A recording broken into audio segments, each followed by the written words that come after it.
And happy Father's Day from Fox News in Washington. President Trump is back from his summit with North Korea's Kim Jong-un and is already taking on his next big challenge. The Department of Justice Inspector General issued a report that is sharply critical of how the FBI conducted the Clinton email investigation.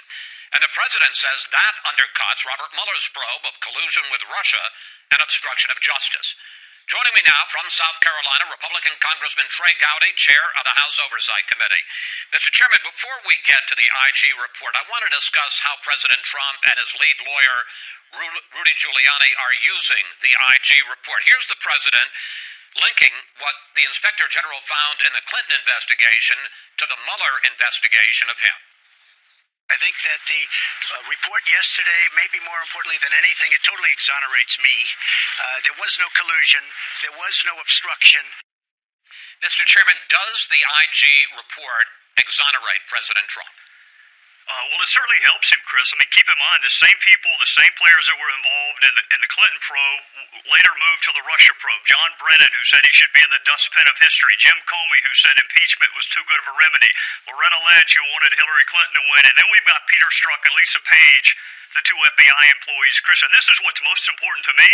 Those two presumed and pronounced Hillary Clinton's innocence before her investigation ended, and they presumed and pronounced Donald Trump's guilt before the investigation even began. So when you have that pervasiveness of bias, yes, it's going to help the person who is complaining about the investigation. On the other hand, Robert Mueller was not part of the Clinton investigation. Peter Strzok was fired by Mueller as soon as he found out about those very biased and damaging texts.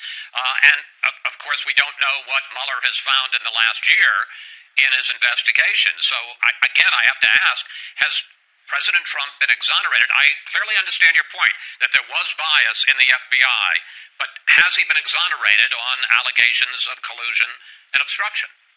Well, part of that depends upon what you view the Mueller probe as. Now, you mentioned collusion.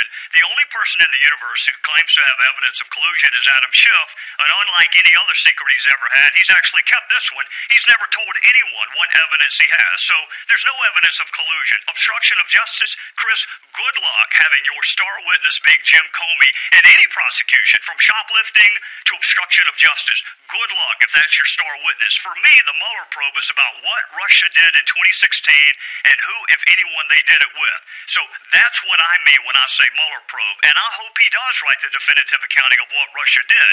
But there's no evidence Donald Trump did it with them, and Jim Comey would be about the sorriest witness that I can imagine a prosecutor could have. I find this very significant because you have not been in the tank for President Trump on all of this. I'm not now.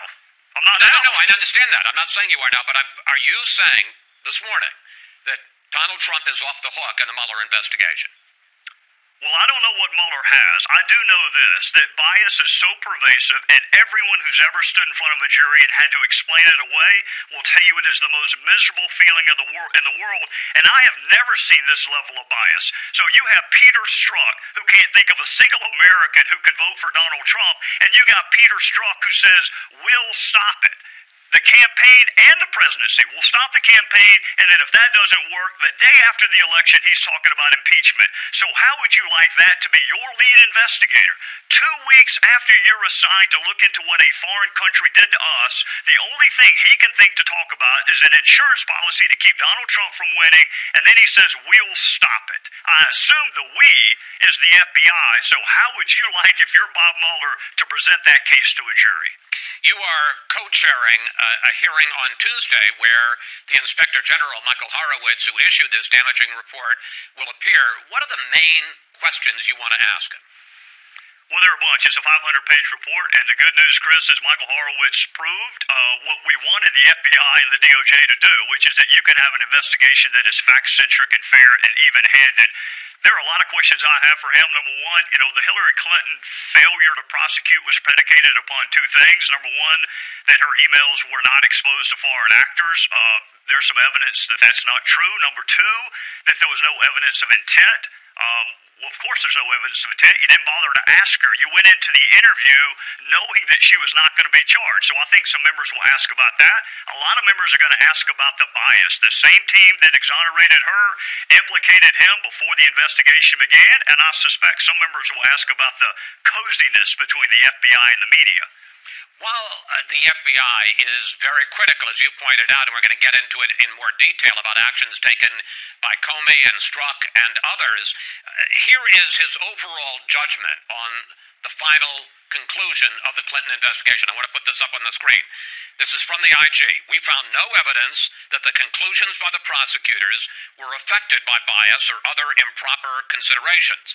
Rather, we determined that they were based on the prosecutor's assessment of the facts, the law, and past department practice. And here is current FBI Director Christopher Wray. This report did not find any evidence of political bias or improper considerations actually impacting the investigation under review.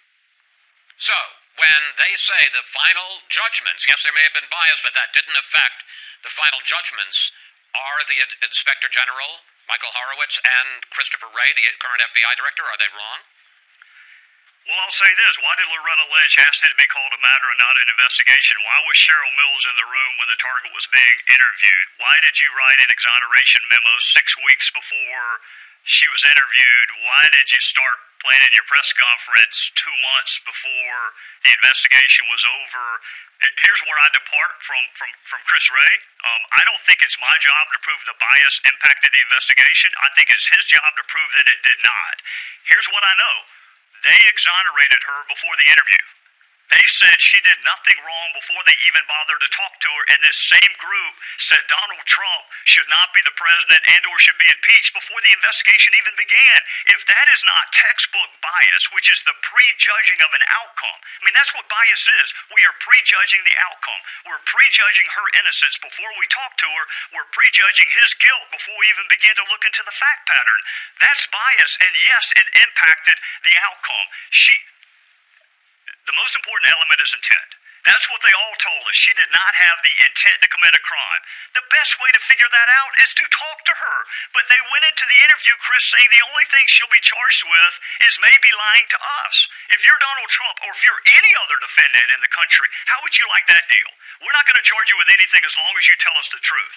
That is blanket immunity, and everyone in the country would like that as they go into an interview with the FBI. Now, a couple of top Republican leaders, House Majority Leader McCarthy, Senate Majority Leader McConnell, are saying, given all of this, and given the fact that the Mueller investigation has gone on for more than a year, it's time to wrap it up. It clearly is putting a cloud over the president. Do you agree with that? I think it's putting more than just a cloud over the president. I think it's putting a cloud over the entire country. This is a unique case, Chris. It is a counterintelligence investigation that's become public. Most of them do not. It's a criminal investigation that has political overtones. Most of them do not. Combine the two. It is a public counterintelligence investigation with political overtones. This is not your traditional investigation. So I would encourage Bob Mueller, keep doing exactly what Rod Rosenstein hired you to do. Bob Mueller did not volunteer. We're here because Rod Rosenstein decided we needed special counsel. Do the very best you can with the evidence and the witnesses you have, but understand that this is being used by political enemies to hurt Donald Trump. Adam Schiff wants to be the chairperson of the House Intelligence Committee. Nancy Pelosi wants to be the Speaker of the House. They want Bob Mueller to do what Peter Strzok and Hillary Clinton could not do, which is beat Donald Trump. So just be aware that you're being used would be my advice to Bob Mueller. I've got about 3 minutes left. I'm going to ask you for quick answers. Based on what you knew before and what you know now from the IG's report, should Hillary Clinton have been charged with a crime? I need to interview her effectively. I need to ask her those questions on intent. We know she lied. We know she concealed evidence. We know they destroyed evidence. Those are all circumstantial markers of intent. So I would need to interview her without going into it, knowing I was going to clear her like the FBI did. Should Comey and Peter Strzok be called to testify before Congress? Yes. On what issues? Well, Peter Strzok, you name it, the highest level of bias I've ever witnessed in any law enforcement officer. And Comey, in the words of my grandmama, has some explaining to do. He's having a hard time getting his stories to match up. Horowitz was very critical of him, and deservedly so. Finally, where are House Republicans in your demand, your call for the Department of Justice to share more documents, especially on this question of the use by the FBI of a confidential informant to penetrate the Trump campaign? And also, do you believe, as some of your colleagues have suggested, that Deputy Attorney General Rosenstein threatened the House and threatened staffers for demanding those documents? Well, I wasn't in the room for that January meeting. I've been in the room with some other meetings where tensions ran really high. We had a meeting Friday night under the heading of Minor Miracles. You had members of the House working on a Friday night. Paul Ryan led this meeting. You had Devin Nunes, Bob Goodlatte, myself, and everyone you can think of from the FBI and the DOJ, and we went item by item on both of those outstanding subpoenas. We either have compliance, we have partial compliance, or we have non-compliance. And Paul made it very clear there's going to be action on the floor of the House this week if the FBI and DOJ do not comply with our subpoena request. So, Rod Rosenstein, Chris Wray, you were in the meeting. You understood him just as clearly as I did. We're going to get compliance, or the House of Representatives is going to use its full arsenal of constitutional weapons to gain compliance. This is too important. It was too important before the IG report. The IG report has even heightened the need for us to understand what happened in 2016, so the new guys can either be part of the cleanup crew or they can be part of the cover-up crew, and I would encourage them to be part of the cleanup crew. And very briefly, sir, in the areas where you see non-compliance and you might see action on the floor this week, that's on what area? It would be FISA abuse. It would be a little bit on the struck page text. We're a little miffed that we read that most damning text the same time you did when we've been asking for it for a long time. So Devin's subpoena is largely, most of the issues are with Devin's subpoena and not Chairman Goodlatte's, and that's FISA abuse, and it's what led up to the Russia probe, and Chris and Rod there is no ambiguity. The Speaker of the House was really clear. You're going to comply or there's going to be floor action, and I think they got the message.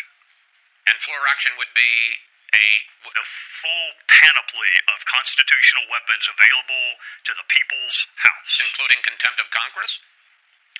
That would be among them, yes, sir.